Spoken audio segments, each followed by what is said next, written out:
Assalamualaikum warahmatullahi wabarakatuh. Bismillahirrahmanirrahim. Pembahasan sebelumnya sampai pada di sini yaitu menentukan lafal al-abdu, kalimat isim, ma'rifat nakirahnya, mabni mu'rabnya, mudzakkar muannasnya, mufrad musanna jamaknya. Berikutnya adalah kita menentukan di sini adalah lafal al-lafdu, apakah termasuk isim fa'il, isim maf'ul, masdar, atau bukan ketiga-tiganya, bukan isim fa'il, bukan isim maf'ul, dan juga bukan masdar. Baik, tentunya dalam menentukan wazan tidak menghitung huruf-huruf tambahan. Apa saja huruf-huruf tambahan, yaitu sebagaimana al, itu tidak dihitung. Contoh umpama al-islamu. Contohnya al-islamu, maka alnya tidak dihitung. Yang dihitung adalah islamun. Hamzah, sin, lam alif, mim. Islamun. Jadi dalam menentukan wazan tidak menghitung huruf-huruf tambahan. Sebagaimana al-ani, alif nun yang berada di akhir kata. Aini, ya nun juga berada di akhir kata. Una, waw nun. Ina, ya nun. Alif ta. Baik atun atau atin. Dan ta marbutoh, tan, tin, tun. Katibatun, umpama qaimatun, qaimatin, qaimatan. Maka taknya itu tidak dihitung.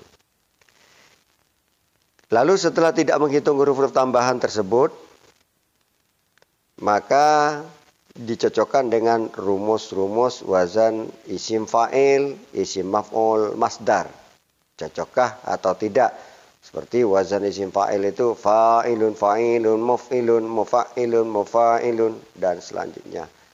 Begitu juga dengan rumus wazan isim maf'ul dan wazan masdar. Nah, dalam lafaz al-lafdu di sini adalah bukan isim fa'il, bukan isim maf'ul, dan juga bukan masdar yang tertulis dalam rumus. Tidak sesuai dengan al-lafdu, maka alnya tidak dihitung, berarti lafdun. Cocokkan dengan wazan isim fa'il. Fa'ilun tidak cocok. Fa'ilun tidak cocok. Muf'ilun tidak cocok. Jadi al-lafdu sendiri adalah bukan isim fa'il, bukan isim maf'ul, dan juga bukan masdar yang tertulis dalam rumus. Nah, dengan demikian maka bagaimana? Maka yang menentukan adalah kamus. Apa saja yang menentukan kamus, artinya menunjukkan makna isim fa'il, isim maf'ul, atau masdar, maka yang menentukan adalah kamus. Dan yang ditentukan kamus itu apa saja? Yang ditentukan kamus adalah seperti masdar madi 3 huruf. Masdar dari madi 3 huruf itu kamus yang menentukan maknanya. Kemudian masdar mim juga melihat kamus. Jamak taksir juga kamus. Dan jamid. Ini semuanya yang ditentukan oleh kamus. Masdar madi 3 huruf, masdar mim, jamak taksir, jamid. Nah, al-lafdu adalah bukan masdar madi 3 huruf, tidak juga masdar mim, bukan jamak taksir, tapi masuk pada jamid. Jadi yang menentukan al-lafdu adalah kamus. Lebih tepatnya melihat kamus.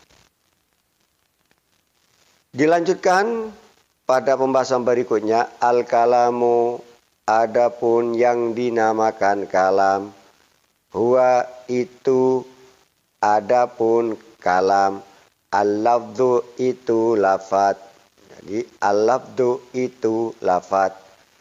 Dengan demikian maka al-lafdu di sini, lafal al-lafdu setelah menentukan tadi menjawab isim dan seterusnya, kemudian bukan isim fa'il, bukan masdar, maka berikutnya menentukan posisinya al-lafdu dalam susunan al-kalamu wal-lafdu al-murakkabul mufidu bil wad'i.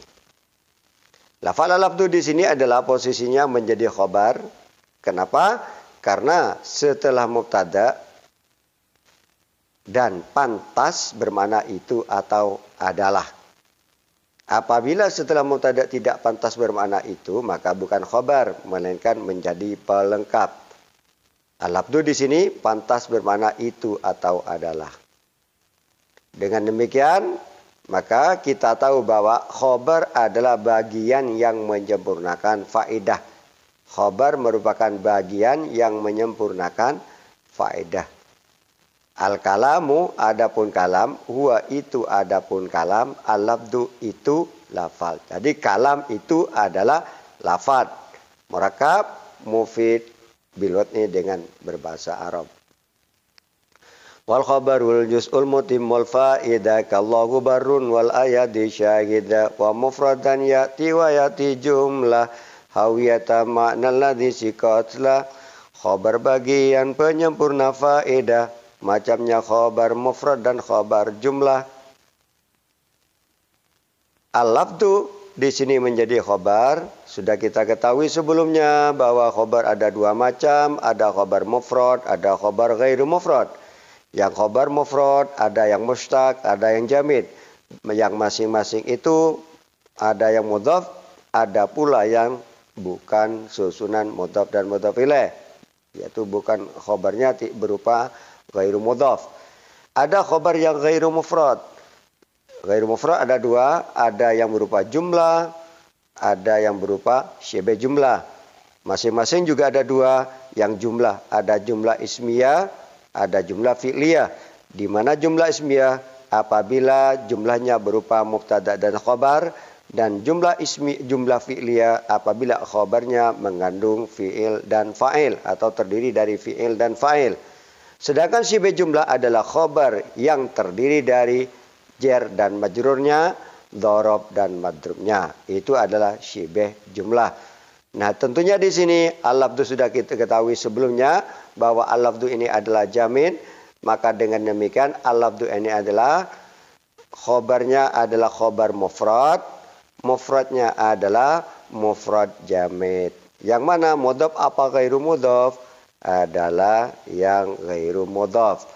Jadi sekali lagi, khabar ada dua, ada khabar mufrad, ada khabar ghairu mufrad. Yang mufrad ada mustaq, ada jamid. Tentunya di sini masuk pada khabar yang mufrad, yang jamid, ghairu mudhaf. Bukan susunan mudhaf dan mudhaf ilaih. Nah, setelah kita ketahui bahwa al-lafdu ini adalah khabar, maka kemudian pembahasan berikutnya khabar itu hukumnya rafa. Wa rafa'u mubtada ambil ibtida kadzaka raf'u. Wa rafa'u mubtada ambil ibtida kadzaka raf'u khabarin bil mubtada. Sebab jadi awal mubtada rafa, sebab adanya mubtada khabar rafa. Jadi yang merafa'kan khabar adalah mubtada, sedangkan yang merafa'kan mubtada adalah amil ibtida. Maka pembahasan di sini adalah menjelaskan bahwa khabar hukumnya rafa'.